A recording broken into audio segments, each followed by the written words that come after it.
Caption. Este programa fue financiado con recursos del Ministerio de las TIC. RTVC Noticias del Mediodía.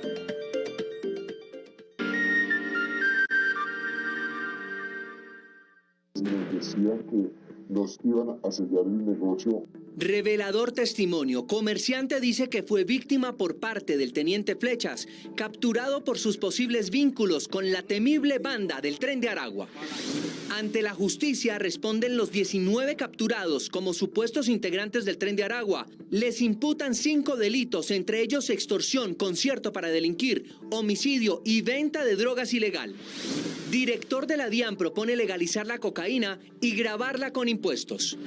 No, como inmigrante uno va dispuesto a todo. Continúa drama de migrantes venezolanos en Necoclí, Antioquia. Hoy muchos renunciaron al sueño americano y comenzaron a devolverse a su país. Habilitan corredor humanitario hasta Cúcuta. Ministra de Trabajo propone congelar canasta familiar. La idea es garantizar que los precios no suban para las fiestas de fin de año. Fin de semana festivo con carreteras a medias. Arranca Operación Éxodo. Informe desde nuestras regiones sobre estado de las vías. En el mundo revelan correos en los que la inteligencia colombiana rechazaba llegada de Gabriel Boric a la presidencia de Chile. Hackers divulgaron documentos de las Fuerzas Armadas. Sorpresa continental, el Deportivo Cali femenino venció al Corinthians de Brasil, actual campeón de la Copa Libertadores. Más información en nuestra sección deportiva. Feria del Libro en Cali. La fiesta de las letras irá hasta el próximo 23 de octubre. Israel es el invitado de honor. Al final del noticiero, detalles del encuentro literario.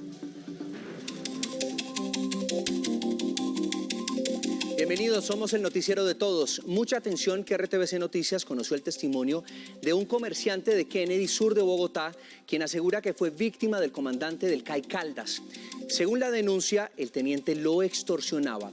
El caso se dio a conocer hoy, día en que las autoridades entregaron detalles del duro golpe a la banda Tren de Aragua. Edwin Suá, ¿qué tal? Muy buenas tardes. ¿Cuánto pagaba el comerciante extorsionado? Lo escuchamos. Hola, ¿qué tal, José? Muy buenas tardes para usted, para todos los televidentes. Dice este comerciante que al parecer víctima de extorsiones, que estas cuotas ilegales, extorsiones o mal llamadas vacunas, oscilaban entre los 500.000 pesos hasta los 10 millones de pesos. Ellos, los comerciantes, tuvieron que optar por medidas de seguridad. Las víctimas de extorsiones de bandas delincuenciales y del teniente Flechas, hoy capturado, decidieron hablar. Esta banda siempre nos venían haciendo un cobro de hasta 500.000 pesos mínimo mensuales para poder entregar o para poder vender allí en el comercio. Era muy difícil porque siempre ellos nos exigían cualquier cuota mensual. O de lo contrario, por intermedio de este señor Flechas, nos decían que nos iban a sellar el negocio así teniendo toda la documentación. Aseguró que otros comerciantes quebraron o fueron desterrados del sector al no poder cumplir con las cuotas ilegales. Algunos comerciantes tuvieron que dejar su negocio, acabar y cerrarlo, porque habían sumas bastante altas, de 500 hasta 10 millones de pesos mensuales. Y tocaba a la hora que ellos dijeran para poder cerrar este negocio. Tuvieron que recurrir a extremas medidas de seguridad. De que si no cancelaban, los mataban. Por ese motivo siempre hemos estado como atemorizados. Algunos como nosotros hemos conseguido algunos chalecos antibalas. Esta y otras denuncias fueron tenidas en cuenta para la investigación que dio con la captura de 19 personas. Más temprano, en rueda de prensa presidida por el ministro de Defensa, el director de la Policía Nacional, el fiscal general de la Nación y la alcaldesa encargada de Bogotá entregaron detalles de estos operativos que dio con la captura de 19 presuntos integrantes de la banda criminal denominada el Tren de Aragua.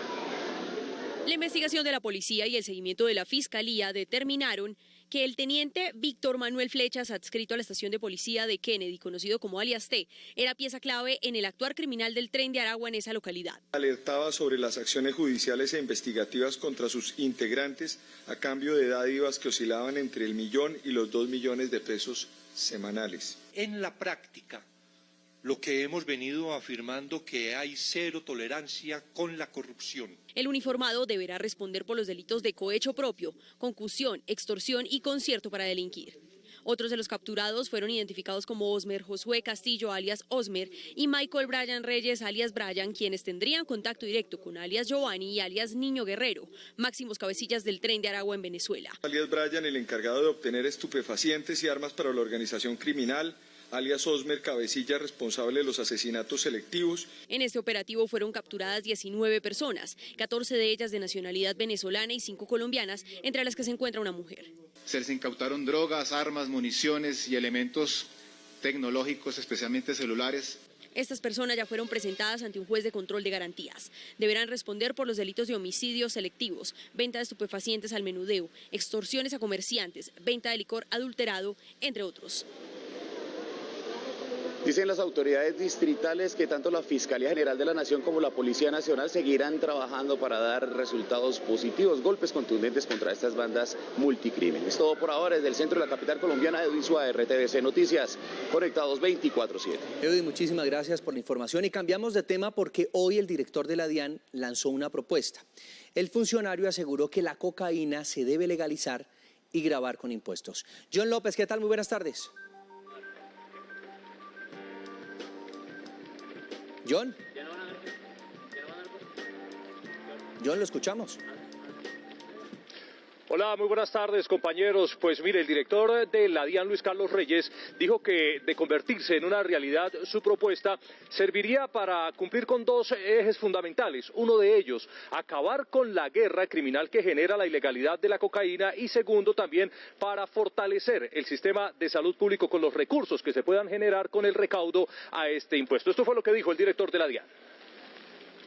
Según el director de la DIAN, la propuesta está fundamentada en dos pilares. El primero, la legalización, que buscaría acabar con la guerra que genera la ilegalidad de la cocaína. En el momento en que se descriminalice, deja de ser rentable el cometer este crimen, porque es producir un producto que realmente es bastante sencillo de producir, comercializarlo.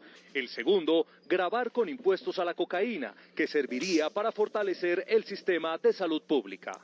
A partir de esto podríamos pensar en políticas tributarias que le redituaran al Estado los recursos necesarios para invertir en cosas que se necesitan muchísimo, empezando por una inversión en salud. También explicó a quién se le cobraría este impuesto. Estamos hablando de que pagarían impuestos los consumidores, pagarían impuestos sobre la renta los productores que generan utilidades de esto. Reyes insistió en que la adicción a la cocaína debe tratarse como un tema de salud pública.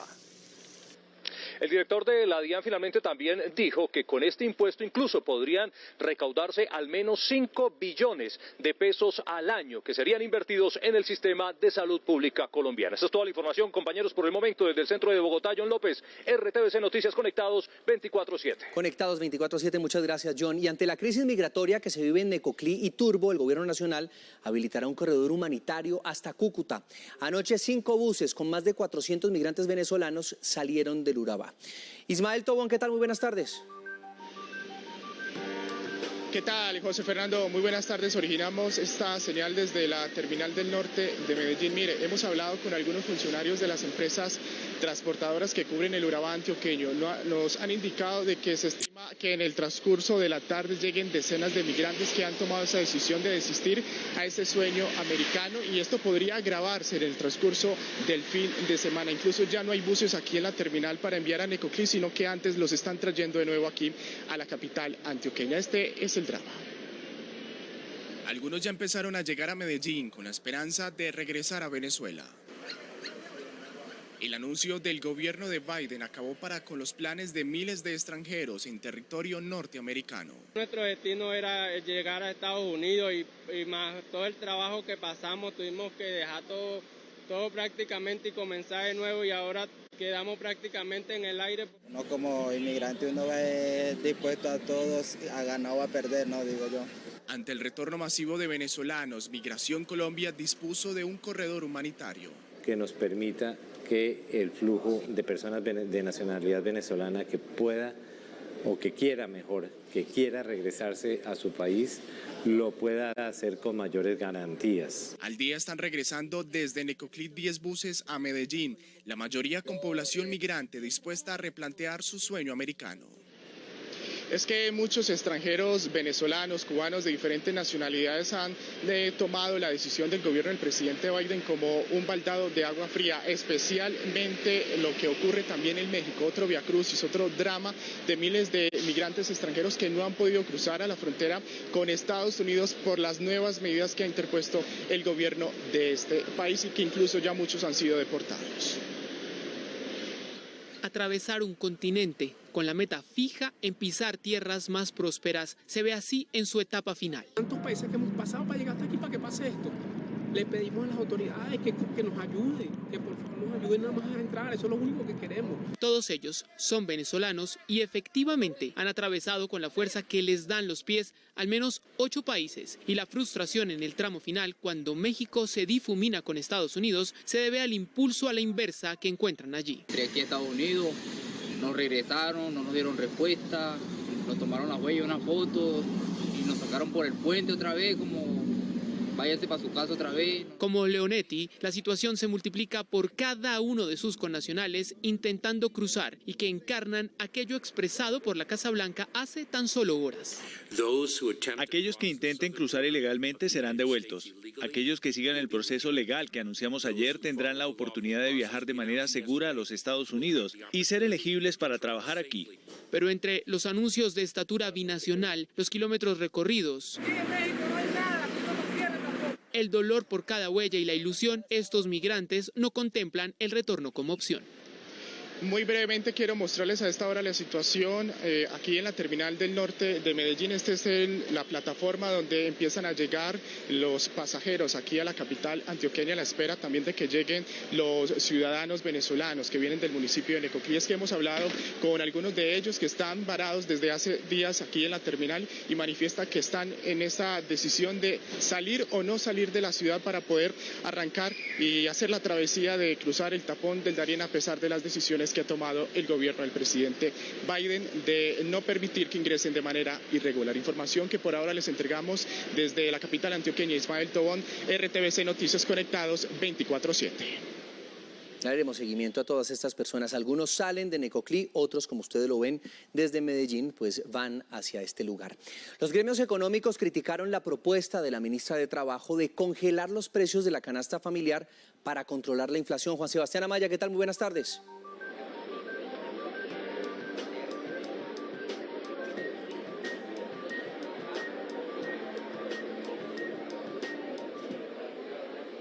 Juan Sebastián, ¿me escucha? Bien, en minutos volvemos en vivo y en directo a Cartagena con Juan Sebastián. Mientras tanto, les cuento que el Fondo Monetario Internacional instó a la banca latinoamericana a no apresurarse a la hora de recortar las tasas de interés. La Organización Financiera Internacional con sede en Washington considera que la tal maniobra elevaría de forma perjudicial la presión de la inflación que se presenta en la región. Actualmente, el promedio estimado de la tasa de interés para América Latina y el Caribe es de 14,6% y que la inflación, país por país, podría ser muy superior a los objetivos de sus bancos centrales. Así que mucha cautela.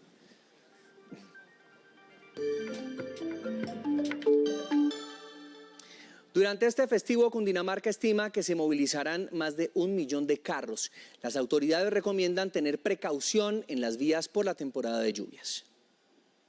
Durante este puente festivo, desde la terminal de transportes de Cali viajarán diariamente 30.000 personas. La recomendación es para los ciudadanos que se dirijan hacia Buenaventura. La vía será cerrada de 10 de la noche hasta las 5 de la mañana hasta el 6 de noviembre para reparar la vía afectada.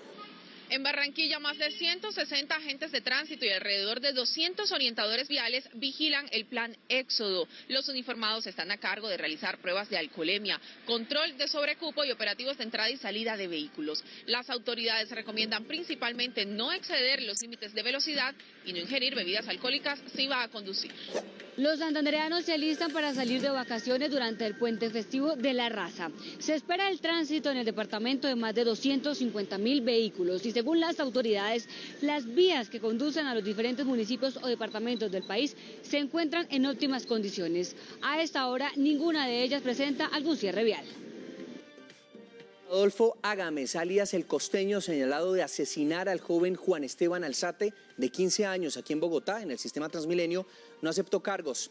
Las autoridades recolectaron cerca de 30 videos como prueba que le permitieron a la Fiscalía imputar el delito de homicidio agravado y podría enfrentar una pena de hasta 41 años de cárcel. El procesado fue ubicado y capturado en el barrio Pancenú, en Montería.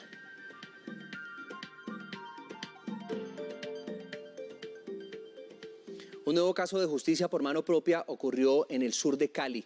Un supuesto ladrón fue atacado a tiros. Es el segundo caso en esta semana. Este es el momento cuando un supuesto ladrón intenta robar a un ciudadano, sin imaginar que su víctima le respondería a disparos. El hecho ocurrió en el barrio Ingenio, sur de Cali. Pues realmente es demasiado angustiante que muchas veces estos hechos pasan desapercibidos y que si no hay un arma y si no hay una balacera no se identifica como un robo. El ataque no dejó lesionados. Las autoridades piden denunciar estos casos y no obrar por mano propia. Cuando llega la autoridad al sitio, tanto la víctima como el victimario se habían, sustraído del lugar y la víctima no presentó ningún tipo de denuncia. La estamos ubicando para poder esclarecer más este hecho. Otro hecho similar ocurrió en el centro de Cali, cuando un joven que supuestamente había hurtado una suma de dinero fue golpeado por la comunidad. 12:16 minutos del mediodía y como se lo dijimos, pues vamos a retomar la información con Juan Sebastián Amaya, que está desde Cartagena. ¿Qué dijeron los gremios económicos sobre la propuesta de la ministra de Trabajo de congelar los precios de la canasta familiar? Juan Sebastián. Compañeros televidentes, muy buenas tardes. Segundo y último día de este Congreso de la Federación Nacional de Comerciantes en Cartagena, y frente a esa declaración o esa propuesta que ha planteado la ministra del Trabajo, Gloria Inés Ramírez, de congelar el precio de los productos de la canasta familiar, es decir, esos alimentos que a diario consumen los colombianos en su hogar, como la leche, el pan, los huevos y la carne, esto para controlar la inflación. Los empresarios señalaron no están de acuerdo con esa propuesta y le piden al gobierno buscar otros mecanismos precisamente para controlar el costo de vida de los colombianos. Debido a la inflación y a la pérdida del poder adquisitivo de los colombianos, el gobierno propuso mantener el valor de los productos de la canasta familiar para alivianar el bolsillo de los ciudadanos. Podemos pensar en una congelación de la canasta básica, porque si a uno le suben un 10% y la canasta le sube el 12%, pues el valor adquisitivo queda subsumido. Los gremios económicos no están de acuerdo con la propuesta del gobierno nacional. Es muy bonito decir está congelado los precios de los alimentos, sin obviamente tener en cuenta la inflación, tener en cuenta la carestía, tener en cuenta a los precios que se compran. Cuando se congelan los precios, al final lo que se generan son las condiciones para que haya desabastecimiento. Algunos mandatarios locales manifestaron que esta propuesta no es positiva para ninguna ciudad. En realidad no creo que una congelación por decreto sea la solución. Si algo se debe hacer para que no se incremente la canasta familiar, es subsidiar los fertilizantes que están elevadísimos, un 300% más. Ante la recesión económica tan fuerte que se vive en el país, muchos piden que el precio de estos productos no suban más y lograr un equilibrio financiero en los colombianos. Y en otro planteamiento en el que sí están de acuerdo los empresarios y los comerciantes con el gobierno es que Colombia está en riesgo de una posible recesión económica por el contexto internacional y también por la coyuntura que vive el país. Alta inflación, altas tasas de interés por parte del Banco de la República. Por eso le piden al gobierno replantear o considerar algunos de los puntos de la reforma tributaria y también generar más beneficios tributarios para las empresas. Juan Sebastián Amaya, RTVC Noticias, conectados 24/7. Aún no se define quién es el alcalde de Girón Santander luego de la destitución de Carlos Román por doble militancia. Julia Rodríguez, exalcaldesa del municipio, afirma que ella debe asumir el cargo. Con llave en mano, Julia Rodríguez llegó hasta el despacho del alcalde de Girón para posesionarse nuevamente como alcaldesa, argumentando que durante las elecciones populares de julio del 2021, ella fue elegida por la comunidad. Jurídicamente soy la alcaldesa del municipio de Girón, eso me lo acreditan y por eso estoy reasumiendo hoy esta gran labor. Vamos a organizar la casa. Aunque Julia insiste que ante la nulidad del alcalde Carlos Román, ella es de nuevo la mandataria de los gironeses, los expertos señalan que esto no es posible por un fallo de la Corte Constitucional. Hay una decisión de cierre, un fallo de la Corte Constitucional que dice que la señora Julia no le avala la elección popular que se le hizo, por tanto ella tampoco tiene derecho. Lo cierto es que Girón nuevamente está sin alcalde. En menos de 3 años, entre Carlos Román y Julia Rodríguez, se han turnado el mandato. El torrencial aguacero que ocurrió en las últimas horas en el norte del Valle de Aburrá generó inundaciones en Bello y en la autopista Medellín-Bogotá, en el sector de Copacabana. En los sectores de La Gabriela, Machado y Santo Domingo hubo inundaciones en viviendas. Los organismos de emergencia de la capital antioqueña no reportaron personas heridas y tampoco personas fallecidas. Y una jueza especializada de Medellín dejó en firme el proceso contra Dairo Antonio Úsuga, alias Otoniel, al negar la solicitud del defensor, quien pedía la nulidad del caso. La jueza dijo que la fiscalía no vulneró los derechos del procesado. El abogado de Otoniel apeló la decisión. Alias Otoniel es procesado por los delitos de concierto para delinquir, terrorismo, homicidio agravado, fabricación, tráfico y porte de armas y desplazamiento forzado.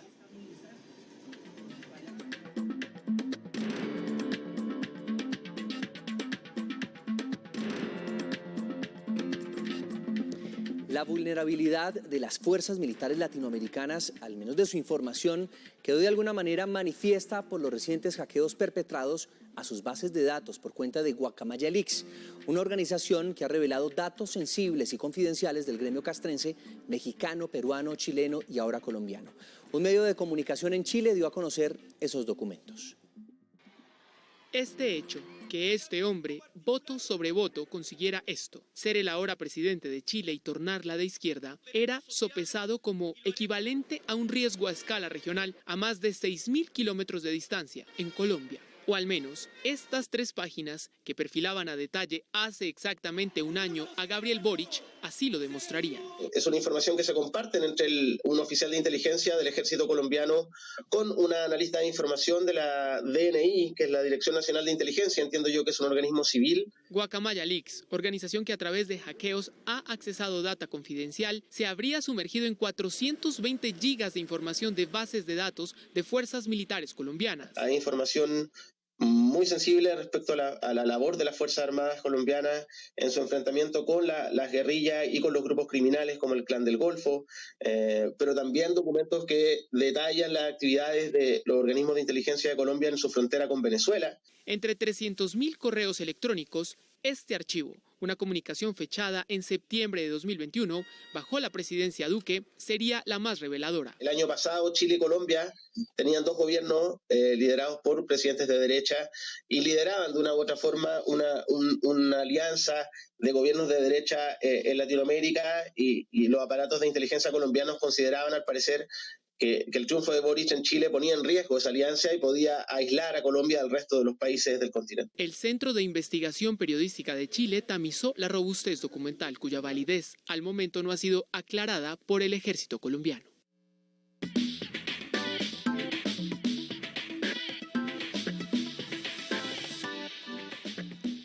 12 del día, ya 23 minutos acá en RTVC Noticias y comenzamos los deportes. Iniciamos con el triunfazo espectacular del Deportivo Cali femenino, sorprendiendo a todos, y le ganaron al actual campeón Corinthians de Brasil. Un triunfo sin lugar a dudas histórico para nuestro país. Las azucareras en este momento lideran el Grupo A. Las campeonas defensoras salieron a buscar el partido desde el primer minuto, pero Stephanie Castaño estuvo presta a reaccionar. Al minuto 24, tras un centro desde la banda derecha, Victoria Albuquerque puso a ganar al Timao, pero Deportivo Cali reaccionó. De pelota quieta llegó este balón a la cabeza de Ingrid Guerra para el empate. y no bajaron los brazos. En una jugada que llevó a Paula Medina hasta la raya final, llegó este centro para que la experiencia de Tatiana Ariza le diera el triunfo a las azucareras. Creo que sí estamos muy tranquilitos de lo mental, seguimos haciendo buen fútbol, con mucha claridad para tratar de terminar las acciones que tengamos. En el complemento el equipo se cuidó y la flaca estuvo intratable. Tuvo 2 atajadas importantes y el palo derecho la salvó. Deportivo Cali hizo historia pura en Quito. Jugadoras y cuerpo técnico demostraron que las brasileñas no son invencibles y que llegan más fuertes que nunca. Seguimos con fútbol femenino porque segunda oportunidad para la selección Colombia sub-17 en el mundial que se realiza en India. Deben concentrarse en el partido de urgencia frente a China, así se puede denominar este juego. Están obligadas sí o sí a sumar. El juego será a las 6 de la mañana, horario colombiano. Se sienten reinventadas y convencidas de que hay mucho más para dar. Para este partido va a ser fundamental la creatividad que nosotros tengamos a la hora de atacar, de generar más espacios, de tener la tranquilidad con el balón. El técnico Paniagua ha trabajado en variantes ofensivas para enfrentar a las chinas este sábado. Es un equipo que lanza, creo que están como muy, no sé si suene mal, pero como muy robotizadas a la hora de hacer los movimientos. Acá hay una consigna, se necesita ganar ante uno de los rivales directos del grupo. Venimos con una mentalidad totalmente competitiva y no tenemos miedo a arriesgarnos de jugarnos un mundial que al fin y al cabo en la cancha son 11 contra 11 y eso se define dentro del rectángulo en los 90 minutos. 6 de la mañana es la hora pactada para el pitazo inicial. Colombia se juega la chance de seguir con vida en el grupo C. Y Colombia sigue sumando podios en los Juegos Sudamericanos que ustedes disfrutan aquí en esta pantalla de Señal Colombia. Ya saben, a partir de la 1 de la tarde, atentos con la penúltima jornada que vamos a vivir, por supuesto, de estas justas que se realizan en Asunción, en Paraguay. La delegación sumó oros hoy en boxeo con José Biafara en los 62 kilogramos, también en squash. Juan Vargas y Andrés Herrera fueron protagonistas en la modalidad de dobles masculino. Las hermanas Laura y María Tobar obtuvieron oro en el dobles femenino y en ciclismo de pista velocidad hombres nos llevamos el 1, 2 y 3 en modo tricolor, con Rubén Murillo, Fabián Puerta y Juan Ochoa, quienes hicieron oro, plata y bronce. Hasta acá los deportes. Llegamos a oportunidades, atentos porque hay becas para estudiar maestrías en Chile. Les contamos cómo pueden aprovecharlas. En oportunidades de maestrías en Chile, vaya a la página web.icetex.gov.co. Seleccione la pestaña Becas, luego Becas para estudios en el exterior y Becas vigentes, donde encontrará la opción Magister para países miembros de la Alianza del Pacífico. Lea con atención la descripción y requisitos de la convocatoria, como ser funcionario del Estado o docente, ser mayor de 21 y menor de 65 años, tener un promedio mínimo de notas de pregrado de 3.7 sobre 5 y preferiblemente tener mínimo un año de experiencia profesional. Atentos, el programa cuenta con financiación del 100%, además suministra un estipendio mensual de 560,000 pesos chilenos. Y mucho ojo, tiene plazo de aplicar hasta el 15 de noviembre de 2022. Y muy importante, recuerde que si quiere seguir informado 24/7, nos encuentran en todas nuestras redes sociales como RTVC Noticias.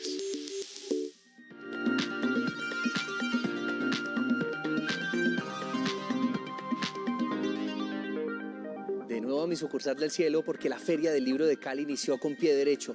Los asistentes al evento disfrutarán una completa agenda cultural que va hasta el próximo 23 de octubre.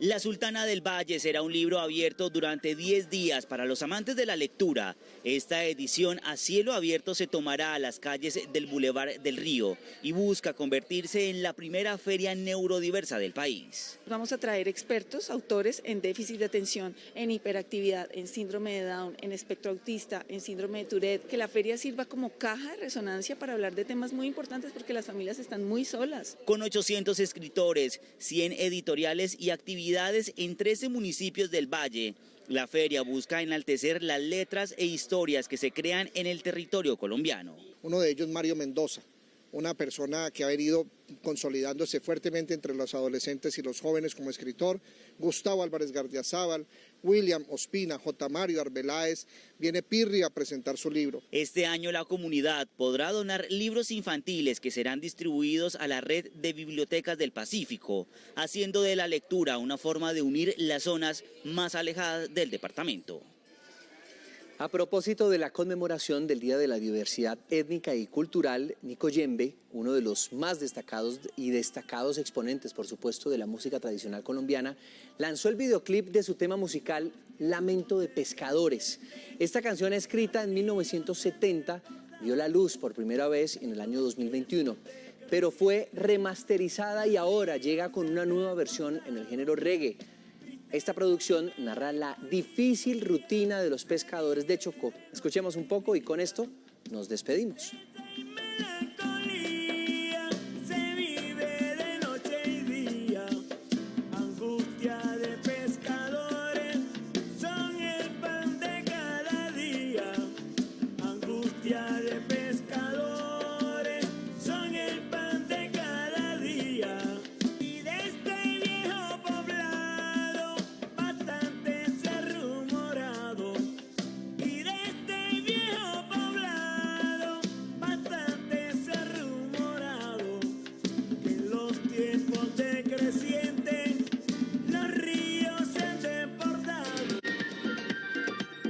RTVC Noticias del Mediodía.